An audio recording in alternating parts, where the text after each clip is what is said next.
A strange spiralling white light was spotted in the early morning sky over Sydney, with even sceptical witnesses wondering if it was a UFO. They were last seen on the beach with a tall man, and that's the best description police have ever had of him. More than 17 years after Harold Holt disappeared into raging surf at Cheviot Beach, his widow has finally revealed his last romantic words. Shocking, terrifying, mesmerising. That's the way a number of Australians have described their alleged encounter with the Yowie. It's time for the Weird Crap in Australia podcast.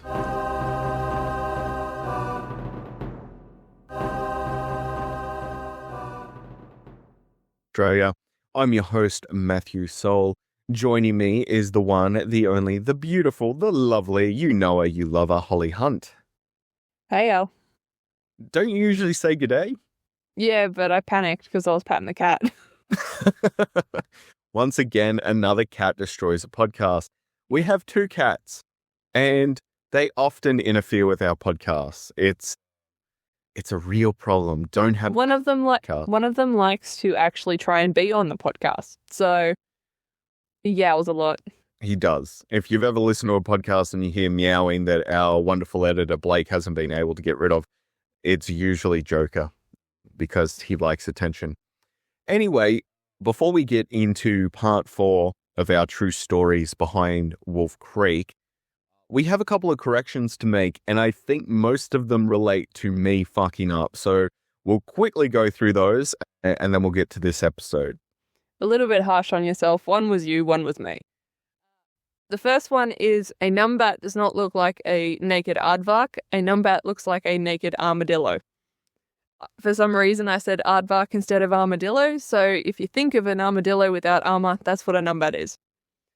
The second one, we were talking about turtles. I can't remember the context of the conversation, but you said that Cook's turtle was in Australia? Yeah, I said it was a very famous turtle that Captain Cook found. But it is still a famous turtle found by a famous person. Yes, the one that was in Australia was actually Charles Darwin's. Cook's turtle lived in Tonga until I think it died very recently. Yeah. But and that's all our corrections. That's our correction. So sorry for misleading you. Yes, we apologize. Now we're going to start this episode. So this is episode 10, The True Stories of Wolf Creek Part 4, The Kimberley Killer. Now, I didn't know much about this guy. To be honest, I was probably feeling better not knowing anything about this guy, because this truly is a very scary story. This is a story set in the 1980s with a deranged killer who had no apparent motive, maybe theft, and he just wandered about randomly killing people in the outback. This guy is your true outback serial killer. Yeah, he's almost is Mick Taylor, except for a couple of little differences. But he does strike randomly at people that he doesn't know, and he's it's pretty horrifying. So, Holly, who are we talking about today? We are talking about Joseph Schwab. He was a German tourist that flew into Australia and decided to go for a drive across the top end. Now, normally this is fine, but what did he decide to do while driving across the top end? Oh, he decided to practice his shooting from like 2 feet away. On people? On people. Yep. This guy would rampage basically he went from where? The top of Queensland all the way down through to Western Australia. No, it wasn't top of Queensland. He was in the top of the Northern Territory and the top of Western Australia. It's called the Kimberley region. And believe it or not, Wolf Creek Crater is just off the main drag where he was killing. Wow. So there you go. It's a really close connection there. Yes. I just looked that up. So this guy is on a little bit of a tourist kill spree. Holly, do you want to take us through some of the victims and the timeline of the crimes? All right. So Joseph Schwab had a grand total of 5 victims over the course of 5 days. Now, they weren't killed one each day. They were grouped up. So June 7th, 1987, Marcus and Lance Bullen were a father and son. They were on a road trip with their respective wives, Winifred and Joan. So Marcus and Winifred, and Lance and Joan, when they stopped off at Timber Creek in the Northern Territory. Now, there is only really one road that crosses between Western Australia and the Northern Territory, so this is the road that every tourist goes down. They stopped off at a trailer park where they left their wives so they could go find a fishing spot. After an hour or so and they didn't return, the women got a little bit worried and went to the police. Yeah. Now, this was a pretty big deal with these first two victims because the senior of the two, what was his name again, Holly? Marcus? Marcus used to be a mayor for Fremantle? Somewhere around there, yeah. Yeah. So he was kind of a bit of a local celebrity. And so for him to disappear with his son was pretty high profile at the time. We are talking about the early 1980s. So, well, late 80s, 87. So I will be around in 1 year, 1988. I'm nearly there. So the world is a lot less connected and you're mostly going to be reading stories from newspapers. There is no internet. There are no mobile phones. Out there was barely even radio and TV. Yeah, this is actually where it is pretty insane that a lot of these people went out camping in those regions, because even to this day, there is no phone reception. There is very little satellite reception. I think people use satellite phones out there every now and again, but you pretty much encourage, as we spoke about on our Falconio episode, we discussed how you have to be prepared. You have to have water, you have to have tire repair kits, you have to know how to do some basic maintenance on your vehicle. You have to have a plan when going out there. Now, in the 1980s, that was doubly true. So these guys got together as a family, they went out, the two males, they jumped in a car, they go off fishing, they don't return. So what happens when they didn't return, Holly? The police went looking along the riverbed because, they went fishing, so there was only one place they would have gone. And they came across a burned out car. So, this is weird. Like, who would leave the shell of a freshly burned out car, near the river? Then they spotted drag marks, and then some blood. And then the drag marks went to some very shallow graves in the high tide area of the river. So this is very interesting with Schwab. What he's doing is he's burning out the cars, and people burn out cars usually to get rid of evidence. So a general practice of a criminal, what they'll do is if they need a getaway car or if they're going to perform a bunch of robberies, then what they'll do is they'll steal a car because it's easier to steal someone's car. And then once you're done with it, you burn it. It's a really good way of hiding your identity from the police, because if you own a car, you rent a car, you borrow a car, there's going to be a link to you. But if you steal a car and then burn it out, it's a very good way to get rid of evidence. Except for one thing, and this is going to clue in a lot of criminals, but if you burn out a car and you have fingerprints in there, the fire will actually seal your fingerprints. Yes, it has happened. It still does happen. However, that is the common technique. It is interesting with Schwab, though, in this case. Why is he burning the car when he isn't a citizen of Australia? There's a very good chance that they don't have his fingerprints anyway. He is out in the Kimberley. I mean, it sort of seems to me like it's super precautious. Do you know what I mean? You know where I'm coming from on this? Yeah, it's like, it feels as though like he's done this before and he's been caught, so he's doing this to try and prevent it. Yeah, it's almost out of habit or a paranoia, but yeah, he seems to be, this is the actions of a professional criminal, and that's what he seems to be doing in this circumstance. Okay, so when they dug up the shallow graves, they found, of course, Marcus and Lance Bullen. What happened, they worked out, looking at the boot prints and the drag marks and everything, what happened was when the boys got out of the car, the crazed gunman that was at this point unidentified ran at them, told them to get on the ground and put their hands behind their heads. When they did, he shot him in the back at such a close range that the bullets went straight through them and into the ground. Now, not to attack your research here, but how do we know that? Because in spite of the fact that he burned out the car, he didn't actually deal with the scuff marks on the ground. So you could literally watch where his feet were, where their bodies were, what they were doing. So you see the knee impressions in the ground. You see The bullet hole in the ground. You see like scuff marks from where he's dragged them, all that kind of stuff. So you can make some pretty educated assumptions here. Yeah. Then what he did was he stripped the bodies down and then he buried the men, put all their stuff into their car, drove it a few hundred meters away and then set it alight, jumped in his vehicle and buggered off. So most people would assume at this point this is a robbery gone wrong, or maybe a robbery gone right, and that Schwab didn't want to deal with the victims. The unknown assailant at this point.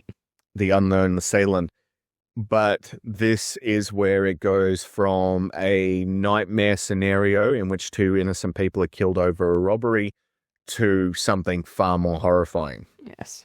So what the cops did was they shut down the roads, they set up roadblocks, considering that in the area where they were, Timber Creek, there is one road going west and one going east.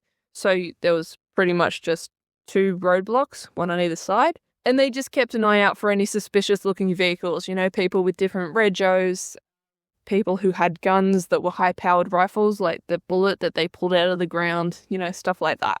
Yeah. Now, at this point, they're determined to try and find this individual who's on this rampage. But the problem is, and this is what we mentioned on the Falconio episode as well, you don't have to stick to the road. You can go in any direction. You can wait it out. Again, we're talking about the 1980s. You don't have a lot of available technology to you. You just have to set up roadblocks, drive around, and wait and hope for the best. Just to point out the difference between the Falconio murder and this, is that the Falconio murderer was a native Australian, so he knew the conditions that he would have had to wait out in. This was a German tourist who arrived less than a month ago. True. So he wouldn't be quite as prepared. True. 5 days later, in a town across the border in Western Australia called Fitzroy's Crossing, 3 people went camping. They were Philip Walkermeyer, Julie Warren, and their friend Terry Bolt. Now, these guys were locals to the area, so they knew the area well. They knew exactly which spot along the Pentecost River they wanted to go picnicking, and they set up a camp to go fishing. They were joined by 2 friends, David Mackenzie and Daniel Rowe, and the 5 of them literally fished into the night. So they woke up later the next morning, had breakfast, then Daniel and David had to go back into town to get ready for work. The 3 remaining, which was Philip, Julie, and Terry, all went fishing and were seen to do so by a few other campers in the hours after that. Now, those other campers left the area about lunchtime, and at that point, those 3 were talking and eating and drinking in the picnic area. The campers on their way out noticed that a white Toyota 4-wheel drive was parked nearby in a dry creek bed. This is unusual because it's a picnic area with a parking lot. Yeah, so why are you going to stick your car out in the middle of nowhere when there's perfectly good parking lot just around the corner? Yes. The next day, Philip and Terry were reported missing when they didn't show up for work. David and Daniel, the friends who went camping with them, went around to Philip and Julie's house to see if they were home, but there was no sign of them. David Mackenzie returned to the campsite, having a look around, and noted that the dinghy that Philip, Julie, and Terry were fishing from was currently bobbing around on the opposite bank of the river. And this is horror movie shit right here. This is where there's the scene with the mother crying out, where's my child? And she runs to the water and all she sees is an empty dinghy, or in the case of Jaws, just an empty inflatable raft with a little bit of blood on it. It's a very creepy scene, and to think about that playing out in real life just gives me the chills. Yeah, except it wasn't their mother, it was their friend. David and co. also discovered the burned out car, so we know who caused this one. Yeah, as soon as you see that burnt out car, you can start making links to the first crime. Yeah. Western Australian police searched the campsite and noticed that the motor for the dinghy was in the burned out car, but when David and Daniel left the day before, they said it was still attached to the boat. The police found blood cartridges for a .223 rifle, which is the same scene and evidence as found in the Bullen killings 5 days ago and across the border. Yes, so you can start making links between the two crime scenes, and this is when the Western Australian police start to go into a little bit of a panic mode. You have similar crime scenes, burnt out cars, robbery have taken place, and you found shotgun shells on the ground. They're not shotgun, they're rifle. They're really powerful rifle shells. Sorry, all you gun nuts out there. I don't know guns. I know guns from research. When the cops looked at the scuff marks in the scene, they saw pretty much the same layout as before. People were ambushed and then there was drag marks. But at that point, they hadn't found the body. They spent all day looking, and at 4:15 p.m. in the middle of June, this is when the sun is setting, Julie's body was found floating face down in the river a couple of 100 meters downstream. From there, the police called some of their friends from Perth to come down and help because they knew it was going to be a big problem. Colleagues, you would mean. That's the one. But they could have also been buddies. I'm not going to rule it out. I'm just going to go with the word colleague. That was a word I couldn't think of. The police set up roadblocks as well to try and catch whoever did this. And the circumference was so big that it actually met up with the Bullen roadblocks, which was still in place in the Northern Territory. Again, considering this is one long road that travels between the two states, it's a pretty big area to be blocking off. But again, you can travel in any direction if you have the right kind of car. And considering the guy was driving a white four-wheel drive, as seen, he could have gone anywhere. Now, when they found Julie's body, she was stripped naked as well and tossed into the river. Yeah. Why? The area of which they're in, which is the top end, is absolutely infested with bloody crocodiles, right? So police reckon... Not to interrupt, but for more on the crocodiles in the top end, check out episode 5, Teeth and Scales, where we talk all about crocodiles and sharks. Yeah, so what police figured was that he threw the body in there hoping that the crocodiles would eat him. Why nude, though? I don't know. I guess he was trying to destroy the evidence, considering all their clothes and belongings were in the burned out car. I suppose so. That's very interesting. He was very to deal with. He was very, very methodical about getting rid of evidence, which says to me that he intended to go for a lot longer than he did. Yeah, I think he'd already set out his pattern and he was planning on keeping to it. Police called off the search for more bodies when the sun set, and they went out again the next morning, at which point, 7:45 a.m., they found Philip's body in the river. A couple of hours later, they found Terry's body in the river on the opposite bank. So they'd managed to wash downstream a little bit and then ended up on the banks. Police started backtracking on everything. They looked at the bodies and they found that, according to the footprints, according to the gunshots, Julie had been shot first in the back. And from the footprints, he jumped out of the trees, shot her, and then the guys stood up and tried to bolt. Now, what happened was Terry was shot in the head, the back, and the shoulder. So it was obviously rapid gunfire. And then Philip was shot in the ear and through the chest. The killer then, as we said before, stripped the people naked, then rolled their bodies in the river. All the belongings were loaded in the car, driven away, I think it was about 400 meters, hidden in a gully and set on fire. Now, just before 4 p.m., which gives us a little bit of a timeline here, a truck driver who was in the cab of a road train, and for more info on road trains, see our Peter Falconio episode, because we talk a little bit about them then, he saw the smoke in the distance from the car, and he could smell it, but it didn't smell like a campfire. So he rolled down his window, he had a look, and it was really dark, and he couldn't work out what was actually burning. Now, in his rearview mirror, he saw a white four-wheel drive exiting the picnic area, and he slowed down his really long, really heavy rig to let the four-wheel drive overtake him and drive off. He noted that the number plate was a Queenslander, and that there was a, quote, huge amount of camping equipment in the car. But because the guy had just exited a camping area, he shrugged it off.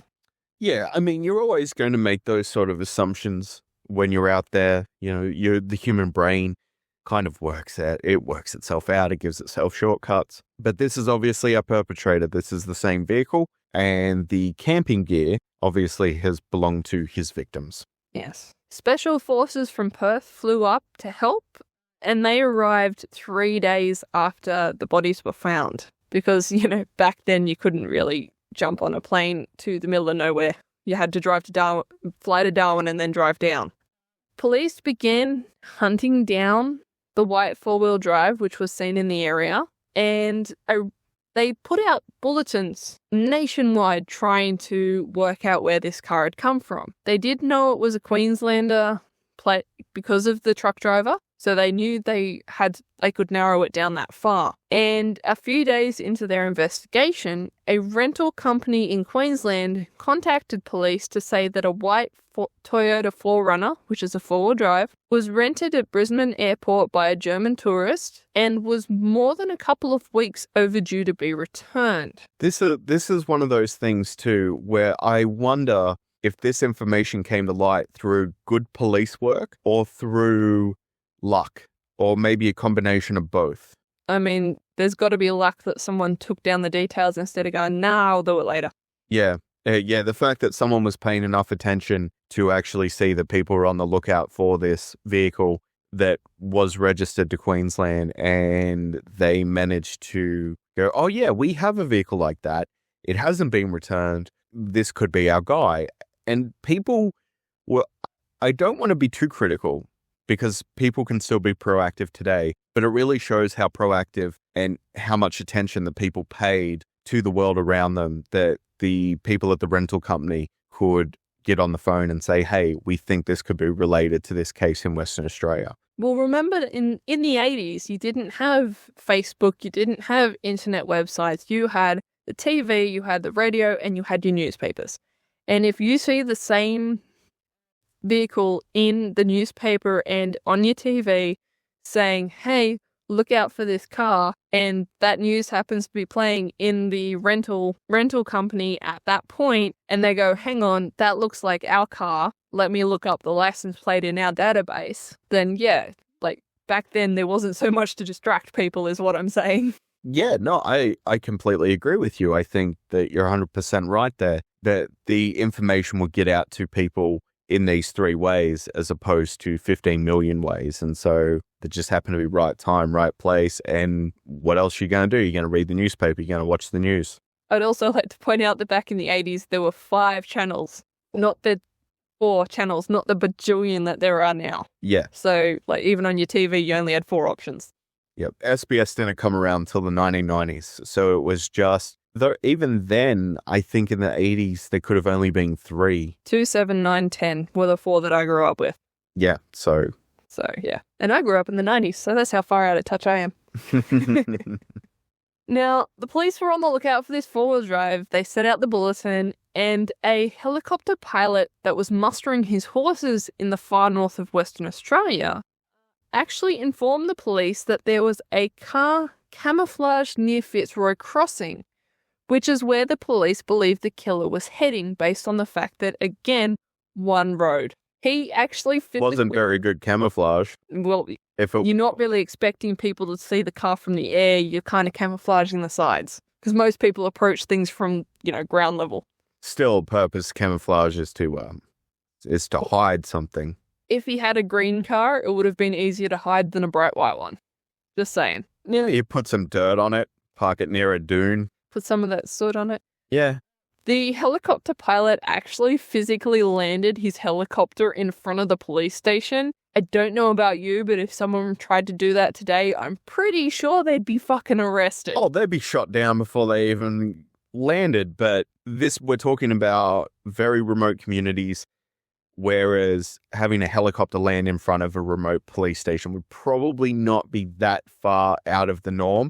In fact, I would even wager to say, and if you live in Western Australia or remote communities, you can let us know. I would say that it still probably happens today because they still use a lot of helicopters to do a lot of farming, especially on those farms that are acres and acres big where you do need a helicopter to be able to do the whole circumference of your farmland. So I would even say today it's probably not that rare at the top end of Australia. And if we're wrong, let us know. Let us know. So the helicopter pilot, his name was Peter Ludenegger. I think that's how you say it. It looks like a German name, so unfortunately, if you speak German and you know how it's pronounced, please let me know.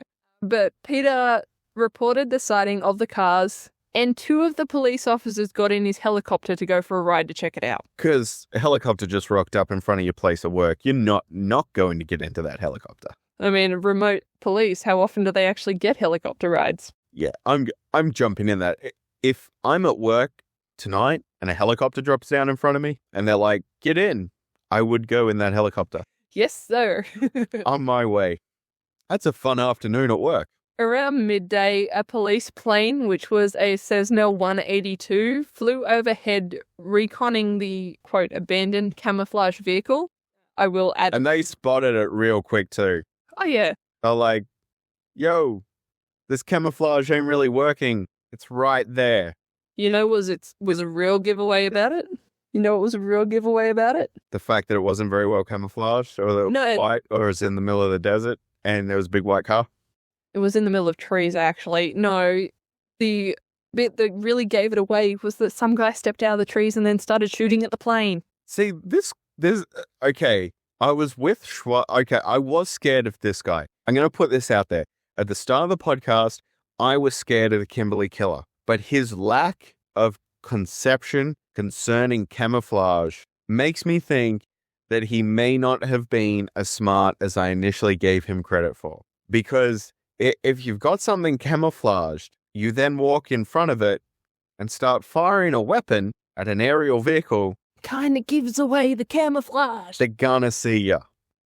I'm pretty sure they're going to see you. Yeah, especially when you're not wearing a shirt and all you're wearing is pants and you decide that you're going to take a couple of pot shots with the really high-powered rifle that happens to be the same size as the one that killed the victims. And it's interesting at this point, too. What was his plan?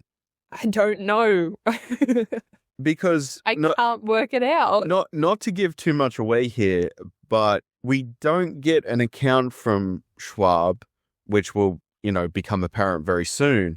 I don't understand what the plan was. He's murdered 2 people. He's stolen their shit. He realizes that there's a police plane in the area. They're flying over his vehicle. He probably saw the helicopter fly over the vehicle as well. So the plan is to go out guns blazing. And we'll never know this, but I just don't understand what he was doing at this point. Was he hoping to kill them and escape? I think so. I think his plan was to shoot down the plane and then get in the car and drive off. I mean, Jesus Christ, this guy has no subtlety about him, no compunction. He's just like, this thing is happening. I want to get out of here, so I'm going to shoot it down. Yeah, that sounds about right. I would say, you would have to say at this point, obviously the dude is not well. I'm not going to say that he was mentally cognitive at the time. But this borders on delusional psychosis, where he thinks he can get away with it. Tendency. You think suicide by cop? Oh, I don't know. This seems very aggressive. And it's not like the police could exchange gunfire out of their plane. We're not talking about shooting from a helicopter here. This sounds more like a destructive action, like he wanted to take this plane down. But yeah, it's very bizarre. It's very, very bizarre. So... I've come all the way back around. He's scary again. As the plane was flying around, there were cops on the ground surrounding the car. And when he started shooting at the plane, they all ducked for cover, but they weren't fast enough. So the shooter actually saw one of the guys ducking behind a tree. And basically, in one motion, he pulled down from the plane, turned around and shot at the cop. And that's when all hell broke loose. Well, that's when you start a gun battle. Yeah. That's when people forget that police, although are properly trained, especially in Australia, I will give our cops a little bit more credit. Not a huge amount of credit because they can still fuck up, but I give our cops a little bit of credit. However, you're in a situation, you got adrenaline pumping through your body, you have a gun, and some asshole who also has a gun is shooting at you. So the first thing you're going to do is pull out your gun and make the match even. Exactly right. But when you're surrounding someone, there are going to be bullets flying everywhere. But friendly fire becomes a big problem. This is the point where I wonder if Schwab just wanted to take out a few people and realized that he was done.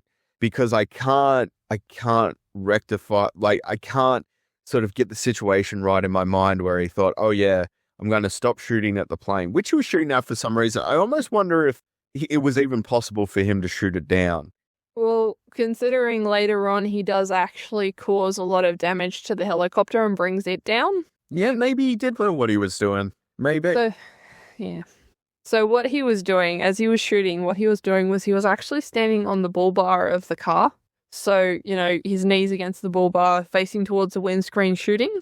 So he'd braced himself. Now, that left him open to shots from the cops, which means that shooting at them was a really stupid idea. And one of the cops actually let off a couple of rounds, destroyed Schwab's thumb. I've been there. And obliterated the stock of his gun, so there was nothing for him to lean against to shoot. So what Schwab did, in a very kind and, considerate thing, was he put down his gun. Yet no, he ran to the car and grabbed another gun, which was a Ruger Mini 14, which is something that you can operate with one hand. See, this is what blows my mind about this guy. He was so calm, cool, and collected.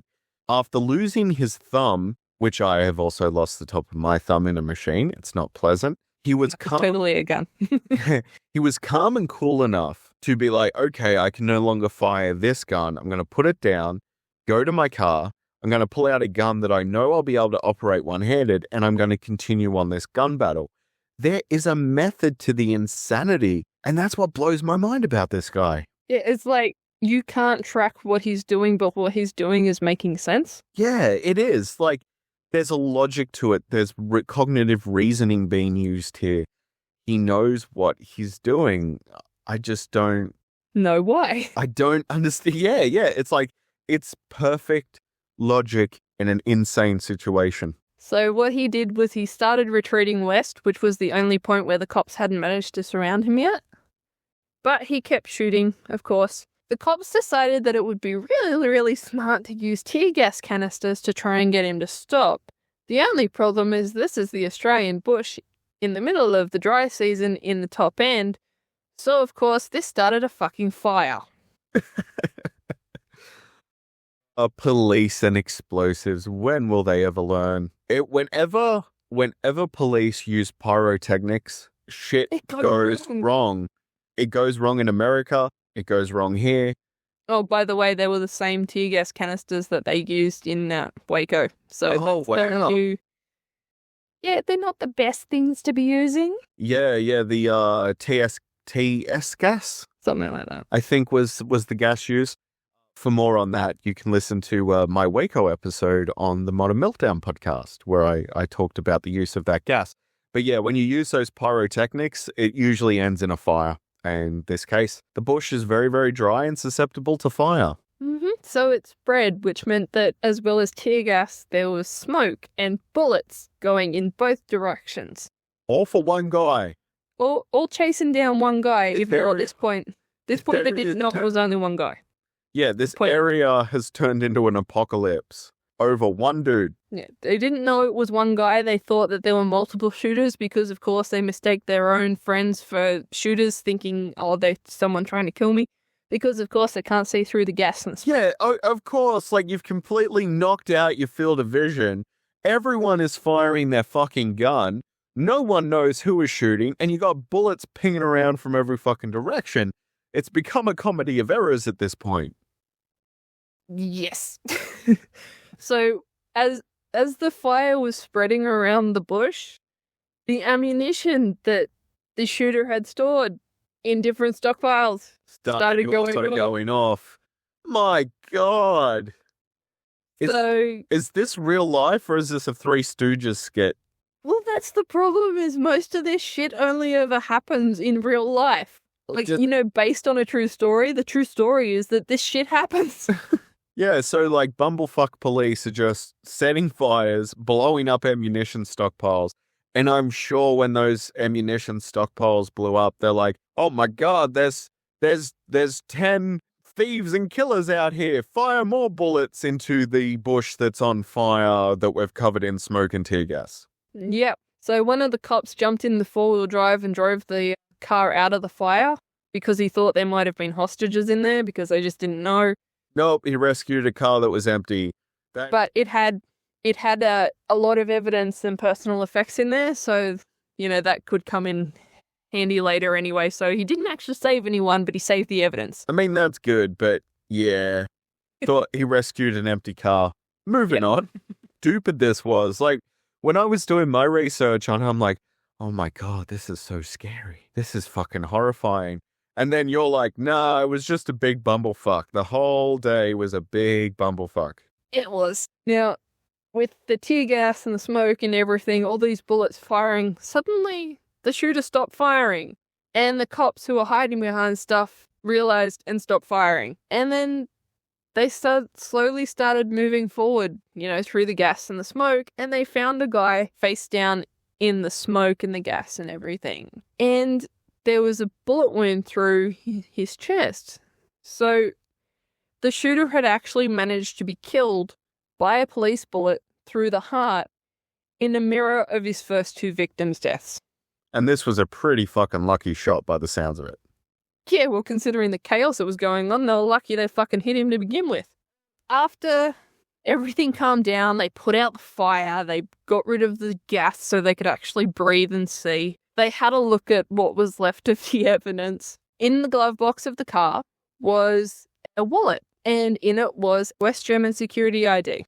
This was of Joseph Schwab, a 27-year-old gun nut.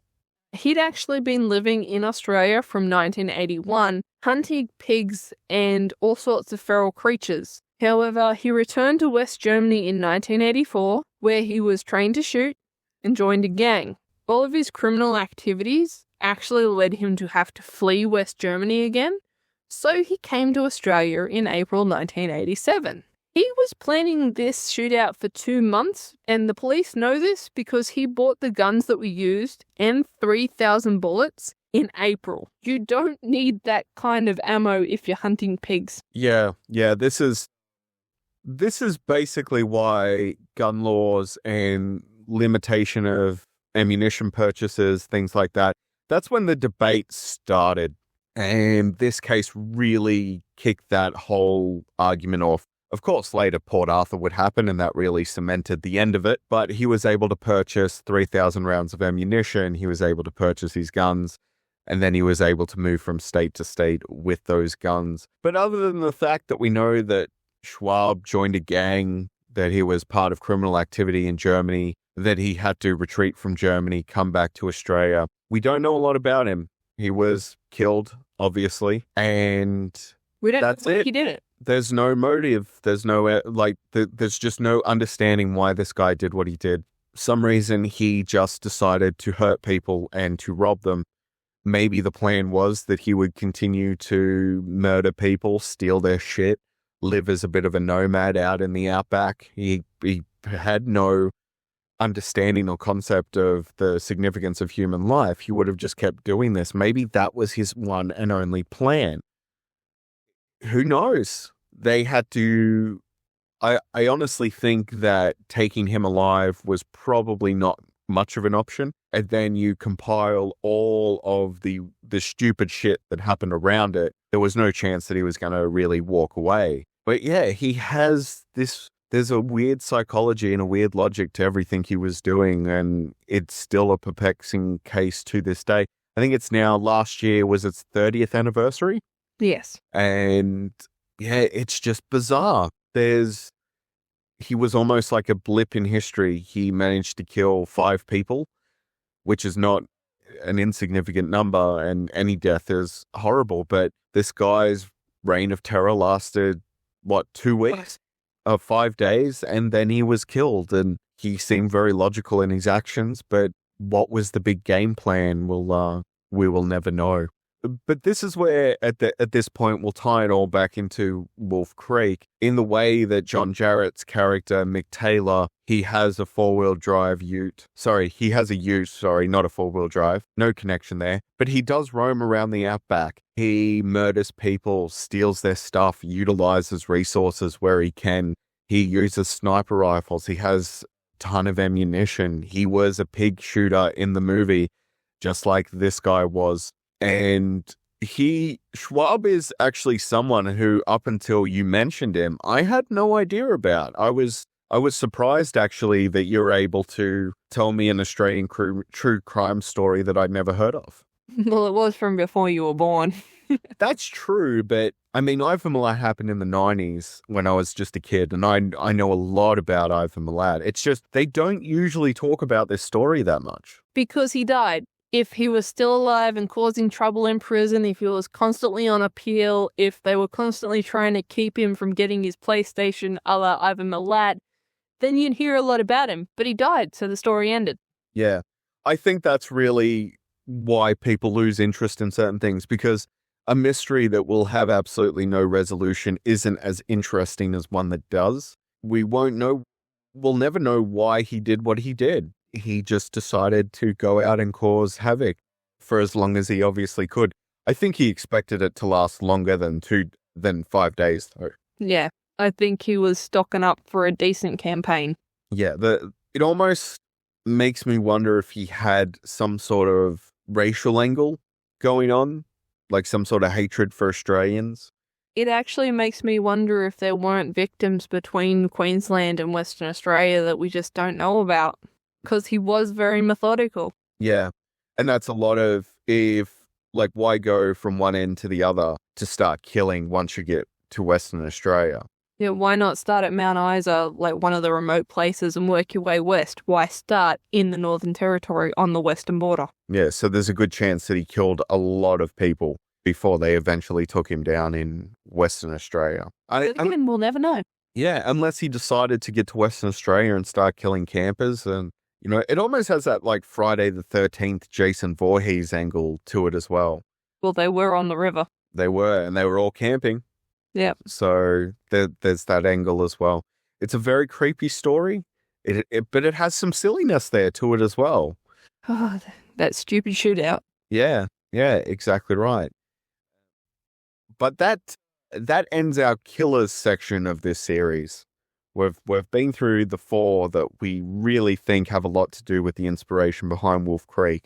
The next episode that we're going to be talking about the statistics and some of the title cards that you see in the Wolf Creek films, specifically the statistics of missing people. It's more terrifying than I thought. Yes, I gave Matthew a little bit of a preview on the statistics, and he was very shocked / disappointed in Australia. Very, very much so. So we'll be talking about that next week. So we'll leave the killers there for a little while, which will be nice. Just to recap, the 4 inspirations that we can see for Mick Taylor were Ivan Milat, Bradley Murdoch, the Snowtown Boys, and Joseph Schwab. So if you're interested in hearing any more about it and you haven't listened to the episodes yet, go back a few weeks and start at the beginning. It's a really interesting story, some of them. They are. Initially, my objective was to prove the, based on true storyline is absolute bullshit. Like it usually is. And like it usually is, there is going to be a little bit of bullshit. I do have some criticisms of Wolf Creek. They'll be coming up in the next episode. But for the most part, there is a lot of true life inspiration for the character of Mick Taylor. And I'd love to sit down with the creators one day to see if we nailed it or not. I'll have to tweet them and ask if we're on track with our inspirations. Maybe they'd never heard of the Kimberley Killer, but god damn doesn't it fit. Like, it's so close to the Wolf Creek location. You also have the roaming killer angle, the person being killed. Yeah, it's really fucking close. I'd love to know. If you know any of the people who've worked on Wolf Creek, let us know. I'd love to talk to them. Okay, so we're going to do shout out. We said on an episode a little while ago, if you do contact us, we're going to give you a little bit of a shout out for listening as an appreciation. So this week's shout out is Stephen L. Sanders. Stephen let us know that he is, I believe he's a truck driver, isn't he, in Queensland? That's what I read. Yeah. Stephen mentioned a couple of things to us that we'll be basing episodes on. I was talking about truckies refusing to stop at a certain area. I couldn't remember what it was. He said that it's the Pilger area. He said, I've spent heaps of time on the Pilger and never had any weird experiences, but he does know a lot of people who won't stop there. he also suggested that we look into the Crystal Highway murders. So thank you very much for getting in contact with us, Stephen. I hope you're doing well out there. Hope you're avoiding serial killers when you're out in those creepy areas. And we will definitely take a look into both of those suggestions, and we'll probably put together some episodes in the future. So thanks again for reaching out to us. We really appreciate that. Now, if you'd like to reach out, it's really easy to do. Facebook page. You can follow us on Instagram. That pretty much wraps up our murderers for a while, thank God. I know people enjoy murder, but this whole talking about these murders week in, week out is actually taking a little bit of a toll on my brain. That's all right, Matthew. Once we've gone through the statistics, we'll go with something that's a little bit more lighthearted. It'll be fine. You'll relax for a bit, and then I'll bring up another kill. We're going to have a palate cleanser, which will be nice. We're going to talk about kangaroos. That's going to be a bit of fun. I think Weird Crap, the only service that we haven't got onto yet is Spotify, but we're on the submission list. So soon we should be able to be on Spotify. But just in case you don't know, and I like to mention this every now and again, if you prefer Weird Crap on a different application, you can find us on Apple Podcasts, Google Podcasts, Stitcher, Spreaker, iHeartRadio, and TuneIn. So we're available on all of those directories as well if you prefer. Otherwise, have a great week or day or night whenever you happen to be listening to this podcast. I'd like to thank my co-host, Holly Hunt. Without her, none of the research gets done. She puts together the research, and then I just read it, and then I make comments. So all of the hard work goes to Holly. So clap for Holly if you are in a position to do so. Thank you very much for listening, and we will see you next time. Be careful of strangers in the outback.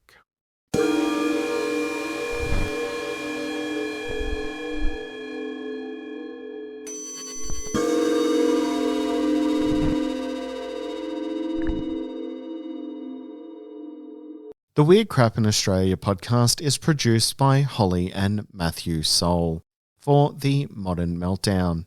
If you've enjoyed this podcast, please rate and review on your favourite podcatching app.